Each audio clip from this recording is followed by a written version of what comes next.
You ever wonder what the real experts in AI are talking about behind closed doors? Not the stuff you see in headlines, but the actual nitty-gritty debates. Well, we got a peek inside a private community of AI pros, and we're going to break down the 5 biggest things they argued about just this past week. So let's get into it. This comment from one of the members, it just perfectly captures the mood.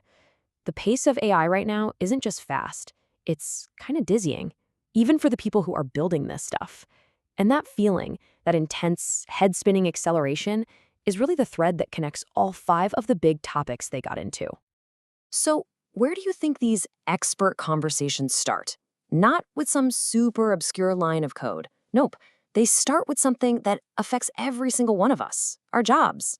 It is, without a doubt, the biggest societal question on the table. And this is the question that really got things heated.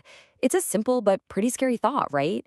If AI can make a company, let's say, 30% more productive, does that just mean 30% of the people who work there are, well, out of a job? It's a raw, direct, and frankly unsettling calculation. So you can really see the 2 camps laid out here. On one side, you've got the fear. It's simple math, right? More efficiency, fewer people needed. But on the other side, you've got the hope. This is the argument that historically, technology doesn't just cut jobs, it actually makes the whole economic pie bigger for everyone. It creates new kinds of work we can't even imagine yet.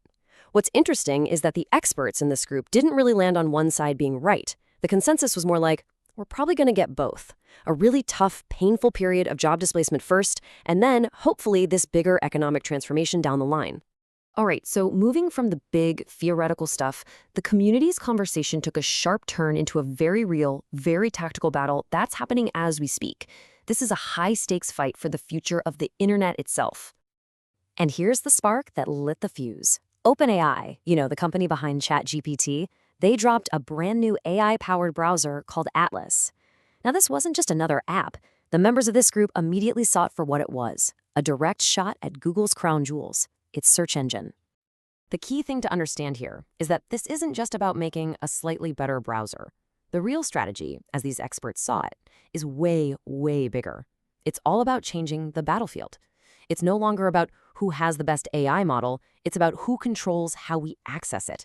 The goal is to own your entire internet experience by embedding an AI right into the tool you use for everything online. It's a direct challenge to Google's whole business model.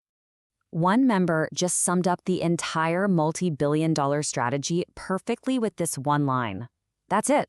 That's the end game. But you know how it goes. With every shiny, powerful new tool, a whole new set of dangers pops up. The excitement over this Atlas browser was almost immediately followed by a wave of warnings and serious concerns about security. The number one concern was something called prompt injection. Okay, think of it like this. You tell your AI assistant, hey, could you order me a pizza? But hidden inside that simple request is a secret, malicious instruction that says, and also send all my contacts to this sketchy email address. The AI is so focused on the main task, ordering the pizza, that it might just execute that hidden command without a second thought. And just like that, it could leak your data or do something much, much worse. So what was the practical advice from these experts? Pretty simple, actually. They said to stick with the main, stock browsers from the big, established companies. They argued that these smaller spin-offs can be way slower to push out critical security updates, and that leaves you totally exposed. The consensus was crystal clear. Be really skeptical of new, free tools. And it all boiled down to this classic warning from the tech world. The community was basically saying, look, with a lot of these free platforms, your personal data and your security, well, that's the real price you're paying. Okay, so that leads us to the obvious question, right? If these new tools are so risky, why is everyone getting so excited about them? What's the actual tangible payoff that makes all this potential danger worth it? One of the members just cut right through all the hype and asked that exact question. Give me a concrete example. And someone else, who works in a really fast-paced industry, had the perfect answer. So here it is, a real-world use case from the world of finance. The task? You need to get up to speed on everything a company has been up to, like right now. The old way would be opening 10 different tabs, sifting through reports, trying to piece it all together. The new way? They just asked the AI browser. And boom, it instantly scoured the web, read everything, and synthesized it all into a perfect one-page summary. And the impact? They said it was a huge difference. This isn't just about saving a couple of minutes here and there. For people whose jobs depend on having the absolute latest information, This ability to synthesize real-time data on the fly, it's a genuine game changer. That's the payoff. That's why people are willing to take the risk. And that brings us to the final and maybe the most fascinating discussion they had. After talking all about what AI can do, the conversation shifted to a much deeper question. What is AI being? This was the big philosophical question that came up. When an LLM gives you this brilliant, insightful answer, is it actually thinking? Is it reasoning things out like a person does? Or is it just an incredibly sophisticated parrot, a pattern-matching machine that's just predicting the next most likely word based on the trillions of words it's already seen? The discussion really broke down these fundamental differences, which you can see right here. Human thought is often messy. It's based on intuition, creativity, weird leaps of imagination. LLMs, on the other hand, operate on pure formal logic and deduction.